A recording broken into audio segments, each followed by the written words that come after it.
హల్లెలూయా. ఈ యొక్క 6వ మాట, తండ్రి కుమార పరిశుద్ధాత్మ దేవుడైన యెహోవాకే మహిమ ఘనత ప్రభావం చెల్లునుగాక. అలాగే ఈ అవకాశం ఇచ్చిన పాస్టర్ అన్నకు ఇప్పటి వరకు 5 మాటలు చెప్పారు. 6వ మాట ఈయన ఏం చెప్తాడో ఎలా చెప్తాడో విందామని ఆసక్తితో ఓర్పుతో తొందరగా ఒడగొడితే బాగుంటుందనే ఆలోచనతో కాకున్నా కూడా మీ ఉత్సాహం చూస్తే నాకు ఈ 3:30 కాదు, రేపు మబ్బుల 3:30 దాకా కూడా కూకునేటట్టున్నారు అనిపిస్తుంది. Praise the lord. Hallelujah, hallelujah, hallelujah. ఏదేమైనా దేవుని సన్నిధిలో మనము ఉండుట ఎంతో, ఈరోజు శుభ శుక్రవారం ఉండుట. మరి శుభ శుక్రవారం అని ఈరోజు దేవుణ్ణి ఉదయకాలం నుండి సాయంత్రం 3:30 వరకు సిలువలనే వేలాడింది కదా, మనకు శుభం ఎట్లయితుంది? ఇప్పటి వరకు కొన్ని రిఫరెన్స్లు మన సంఘం ద్వారా తెలుసుకున్నాము. అలాగే శుభం ఆయన 7 మాటలనే ఎందుకు పలికిండు? 5 పలుకోవచ్చు కదా, లేకుంటే 10, 15. యేసుక్రీస్తు పుట్టి 33.5 సంవత్సరాలలో 30 సంవత్సరాల వరకు ఆయన దాగుకునే ఉన్నాడు. ఆయన సేవ చేసింది, వాక్య పరిచర్య చేసింది కూడా 3.5 సంవత్సరాలే. కాబట్టి ఎంతో ఆసక్తితో త్రికరణ శుద్ధితో ఈ గుడ్ ఫ్రైడేను మనం జరుపుకుంటున్నాము. నరుడు ఆహారం వలన కాదు కానీ నీ మాట వలన బ్రతుకునని దేవుని యొక్క వాక్యం సెలవిస్తున్నది. ఆహారం వలన ఈ శరీరమే జీవింపజేస్తాం. 50 ఏళ్ళు బతకొచ్చు, 100 ఏళ్ళు బతకొచ్చు. కానీ ఆత్మీయంగా నువ్వు బ్రతకాలంటే దేవుని యొక్క మాటలు నీ హృదయంలో నాటబడాలి, ఫలింపజేయబడాలి. ఆ 7 మాటల్లో మన జీవితాల్లో ఎన్నో మార్పులు చేస్తాయి. కాబట్టి 7 మాటలనే దేవుడు ఎందుకు పలికిండు? 7 దినములనే దేవుడు ఈ సృష్టి కార్యాన్ని ఎందుకు చేసిండు? 7 సంఘములు ప్రకటన గ్రంథంలో ఉంటుంది. 7 సంఘాలు, 7 సువర్ణ దీప స్తంభములు. 7 అనే సంఖ్య చాలా ప్రశస్తమైంది, సంపూర్ణమైంది అని మనం గుర్తిస్తున్నాము. మన యొక్క దైవజనులు కానీ చేసినటువంటి ఉపదేశాల ద్వారా కానీ ఈ లోకమంతా ఒకటి తలస్తుంది. నేను కొన్ని ప్రాజెక్టు వర్క్లకు పోయినప్పుడు, ఎక్కడన్నా షెడ్ లేనికి పోయినప్పుడు 7 గుంజలు అనేది పెట్టరు ఎవరు. ఇంటి ముంగడ కానీ షెడ్ కాడ కానీ ఏదన్నా షెడ్లు వేస్తే ఉంటే 10 ఉండాలి, 8 ఉండాలి, 5 ఉండాలి, 4 ఉండాలి, సరి సంఖ్య అంటున్నాడు. కానీ దేవుడు 7నే ఎందుకు ఎంచుకున్నాడు? ఆ 7 మాటలలో ఎంతో అమూల్యమైన శక్తి దాగి ఉన్నది.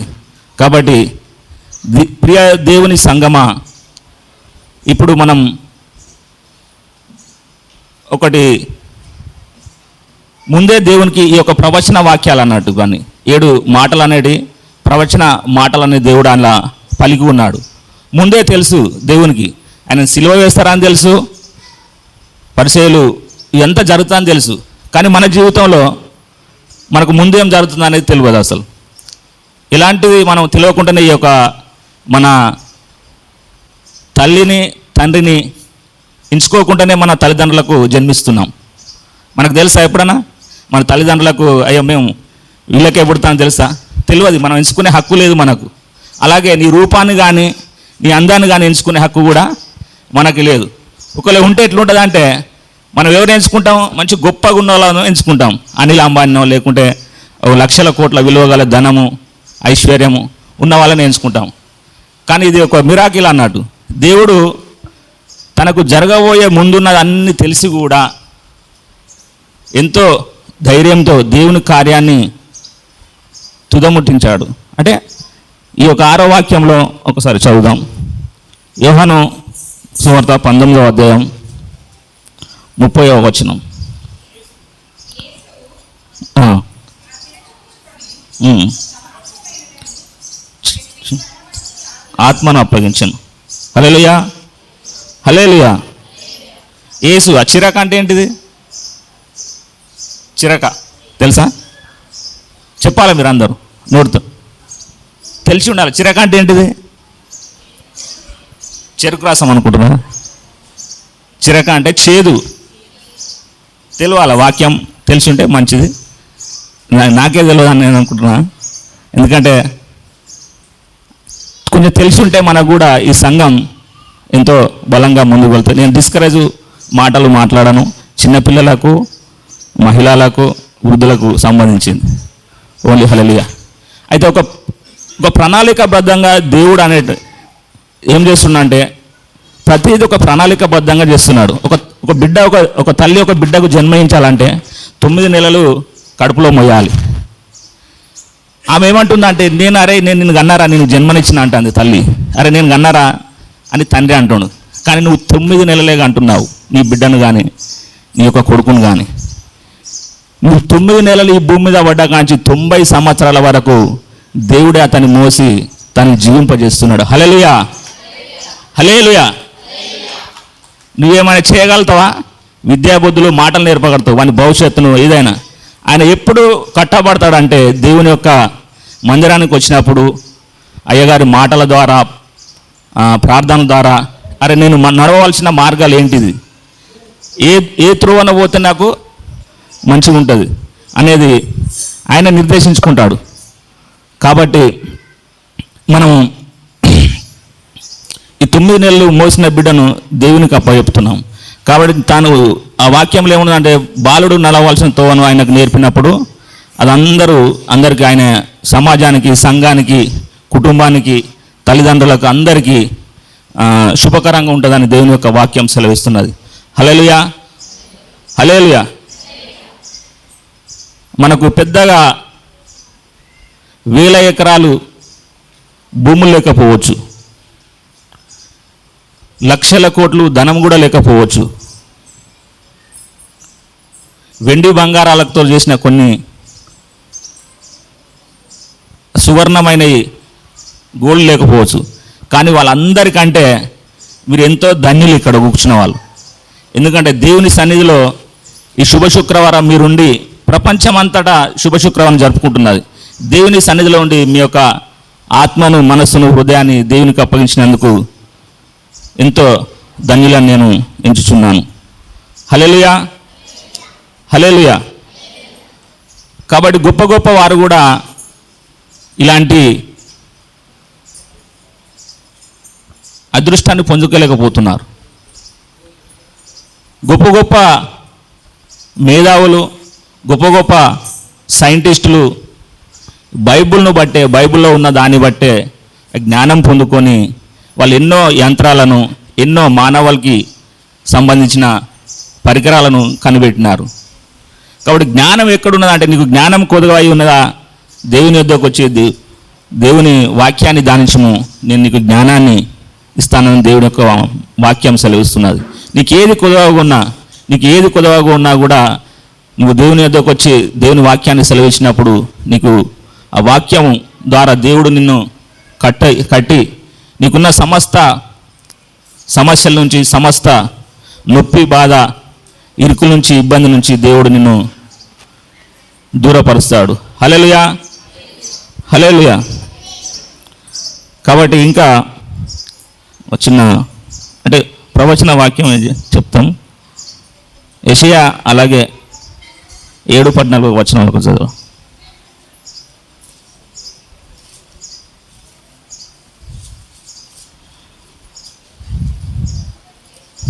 యెషయా 7:14 వచనం.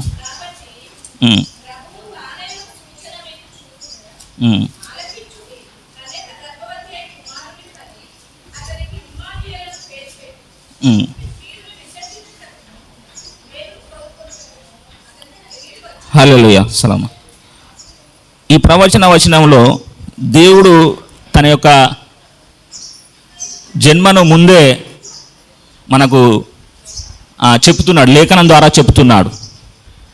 ముందే నీకు ఒక కన్య మరి అయిన ఆమెకు దేవుడు జన్మిస్తాడు. ఆయనకు పేరు కూడా పెట్టిండు ముందే. మనకు జన్మించే వారికి మనం చెప్పలేము అట్లా ఏరు పేరు పెడతాం, కొడుకు పుడతాడా బుడ్డ పెడతాడా అని కూడా మనం చెప్పలేము. కానీ దేవుని ఈ ప్రవచన వచనంలో దేవుని యొక్క మాట సెలవుస్తున్నది.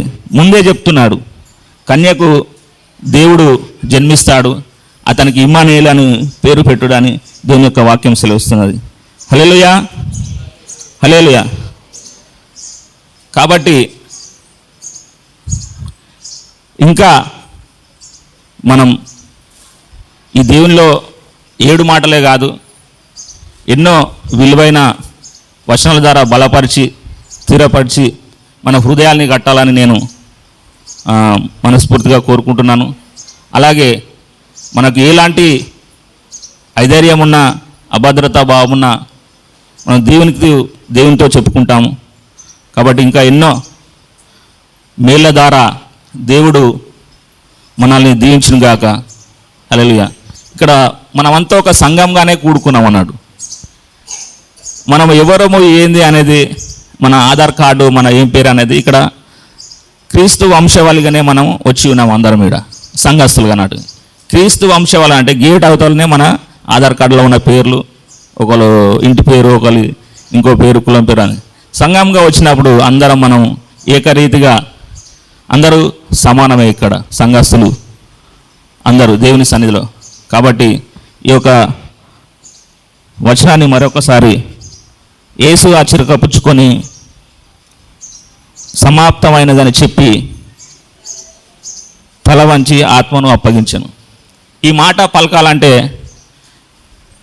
చాలా ఈజీగా ఉంది, కానీ సమాప్తం అనేది ఎప్పుడైతుందంటే, ఈ సమాప్తం అనే పదంలో సముద్రమంత గొప్ప భావం ఉన్నది, సముద్రమంత గొప్ప అర్థం ఉన్నది. సమాప్తం కార్యం మొదలు కాదు, కార్యాంతమే ఎవరైనా చూస్తారు. ఈ యొక్క పెళ్ళి ఎలా జరిగింది, ఈ యొక్క మీటింగ్ ఎలాగా జరిగింది, సమాప్తం అనేది మామూలు విషయం కాదు. సమాప్తం అనే దాని మీదనే వారి యొక్క దానికి గ్రాండ్గా జరిగిందా, బాగా జరగలేదా అనేది ఆధారపడి ఉంటుంది. అలాగే మరి దేవుడు శరీరం కదా, నా శరీరాన్ని నేను అప్పగిస్తున్నాను ఎందుకు అనలేదు, ఆత్మనే అప్పగిస్తున్నాను అన్నాడు. అంటే దేవుడు ఆత్మస్వరూపుడు కాబట్టి ఆత్మనే అప్పగిస్తున్నాడు. మరి మనలో శరీరం ఉన్నమా, మనలో కూడా దేవుని ఆత్మ ఉన్నదా మనం పరిశీలించుకోవాలి. ఒకవేళ ఆత్మ ఉంటే నువ్వు దేనికి అప్పగిస్తున్నావు? ప్రియ సహోదరుడా, నీలో ఆత్మ ఉంటే నువ్వు దేనికి అప్పగిస్తున్నావు? చిన్న చిన్న కోరికలకు కానీ. ఇప్పటిదాకా నేను అనుకున్నా, పొద్దున లేవంగానే రాత్రి పడుకునే ముందు కూడా ఇదివరకు తలగడకు బైబిలే ఉండేది, పొద్దున లేవంగానే కూడా బైబిలే ఉండేది. ఇప్పుడు మీకు తెలిసి ఉంటుంది, పడుకునే ముందు ఏముంటుంది, ఉదయకాలం లేచేసరికి మనం దేన్ని పట్టుకుంటున్నాం అనేది నేను పేరుతో చెప్పా. కానీ అది కూడా ఒక దురాత్మనే నన్ను అడిగితే. సులువుగా చిక్కులు పెట్టు మాయోపయముల చేత సాతాను నిన్ను అలా చేస్తున్నాడు. నువ్వు వాడండి, మంచినే తీసుకోండి, చెడుని తీసుకోకండి. కాబట్టి అది ఒకవేళ వాడినామనుకో నీకేమవుతుందంటే, ముఖ్యంగా పిల్లలకు కూడా, చిన్న పిల్లలకు వాళ్ళు వాడుతురా అంటే తల్లిదండ్రులే తప్పున్నది. వారికి నేర్పాల్సిన పాఠాన్ని నేర్పలేవు. ఇజ్రాయిల్లో కానీ వేరే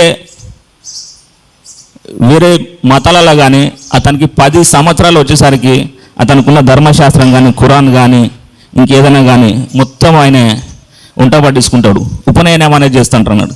కానీ మన దగ్గర ఉండదు. వాళ్ళ దగ్గర ఒకవేళ వాళ్ళ ఇంట్లో ఎవరైనా జన్మించారనుకో, వాళ్ళ చెవుల దగ్గరికి పోయి ఎలాంటి శబ్దం వినపడలేనప్పుడు ఫస్ట్ పుట్టినది మొదలుకొని వాళ్ళ వాక్యాన్ని చెవులో వినిపిస్తారు. అది వాళ్ళ వంశపారంపర్యంగా వస్తుంది. మరి మనమే వినిపిస్తున్నాం. నాకు బిడ్డ జన్మించిందని గంతులేస్తున్నాం, వాక్యం తెలిసినాక కూడా నాకు కొడుకు పుట్టిందని చాలా సంబరపడుతున్నాం. ఇది మర్చిపోవద్దు. మొదటగా ఏమి నించాలి? మనకు బిడ్డ జన్మించినప్పుడు మనకు దేవుడు బహుమానాన్ని ఇచ్చినప్పుడు ఈ యొక్క పాస్టర్ ద్వారా తెలుసుకొని అయ్యా నాకు దేవుని మాటలు వినిపించినప్పుడు అతడు దేవునిలో ఎదుగుతాడు. ఎలాంటి తొట్టుపాటుకైనా ఎలాంటి ఎడబాటుకైనా గురి కాకుండా ఉంటుంది. కాబట్టి కొన్ని వేరే కమ్యూనిటీలల్లో మనం జీవితం కూడా మనకు ఇతరులకు మాదిరికరంగా మనం ఉన్నాం. నీ యొక్క నడవడిక, నీ యొక్క ఆహార్యం, నీ యొక్క అలవాట్లు, దీన్ని బట్టే దేవుడు బయటి సమాజంలో దేవుని నామం కీర్తించబడుతుంది. హల్లెలూయా, హల్లెలూయా.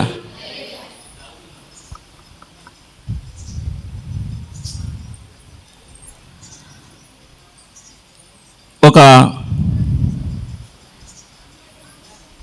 గొప్ప వ్యక్తి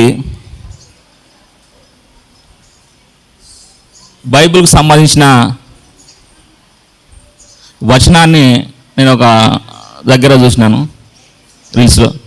ఆయన చెప్తుండు, ఆయనకు నుదుట వాళ్ళకు సంబంధించిన ఆయన నమ్మకానికి సంబంధించిన తిలకం ఉన్నది.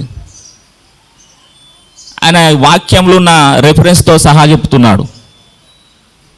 మత్తయి 10:8 అన్నాడు.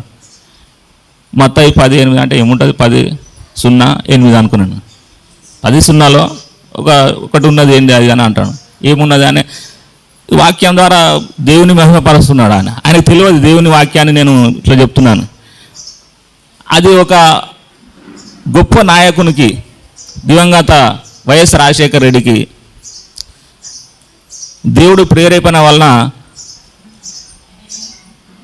ఆ యొక్క వాక్యాన్ని ఇచ్చిండు. అందులో ఏమున్నదంటే, ఇప్పుడు మనము ఏదైనా యాక్సిడెంట్ అయినప్పుడు ఏదైనా చేసినప్పుడు కూడా మనం 108 అనేది చేరా అంట, అది నోటెడ్ అయిపోయింది అందరికి. ఈ ఉన్న మత్తయి సువార్త 10వ అధ్యాయం 8వ వచనాన్ని బట్టే ఆ 10 ఫ్రీ సర్వీస్ అనేది ఆ గొప్ప నాయకుడు ఈ ప్రజలందరికీ ఇచ్చినాడు. హల్లెలూయా, హల్లెలూయా. కాబట్టి తండ్రి తనకిచ్చిన పనిని దేవుడు ఎలాంటి ఒడబడిక తప్పు లేకుండా సమాప్తం చేసినాడు. కాబట్టి మరి ఈరోజు మనం మన తల్లిదండ్రులకు మనం ఎలాంటి పని ఇచ్చినా కూడా మనం సరిగా చేస్తున్నామా లేదా అనేది మన పిల్లలు ఒకసారి ఆత్మ పరిశీలన చేసుకోవాలి. అలాగే భార్యాభర్తలు, అలాగే కుటుంబంలో ఉన్నటువంటి ఏవైతే కొన్ని బాధ్యతలు ఉంటాయి అవి ఎలాగ నెరవేరుస్తున్నాం అనేది చెప్పి మనం గుర్తు చేసుకోవాలి. అలాగే ఇలాంటి ఆ చేదు అనేది మనలో కూడా కొంచెం చేదు అనేది ఉంటుంది. అది చేదు ఎక్కువ తక్కువ అయితే మెడికల్ కొడుకే తెలిసి ఉంటుంది అనుకుంటా. చేదు అది ఎక్కువ తక్కువ అయితే షుగర్ ఏదో ఎక్కువ తక్కువ అయితే అంటుంది అనుకుంటుంది. కాబట్టి అట్లాంటి కాకుండా మనం ఒక మాదిరికరంగా దేవుని నామాన్ని ఇంకా బహుగా కొనియాడే విధంగా ఉండాలని కోరుకుంటూ ఈ యొక్క 6వ మాటను నా ద్వారా పలికించినందుకు మరియు ఒక నోటి బూర ద్వారానే నేను వాడబడినందుకు దేవునికే మహిమ ఘనత ప్రభావం చెల్లించునుగాక. ఆమేన్. హల్లెలూయా. థ్యాంక్ యూ తమ్మి.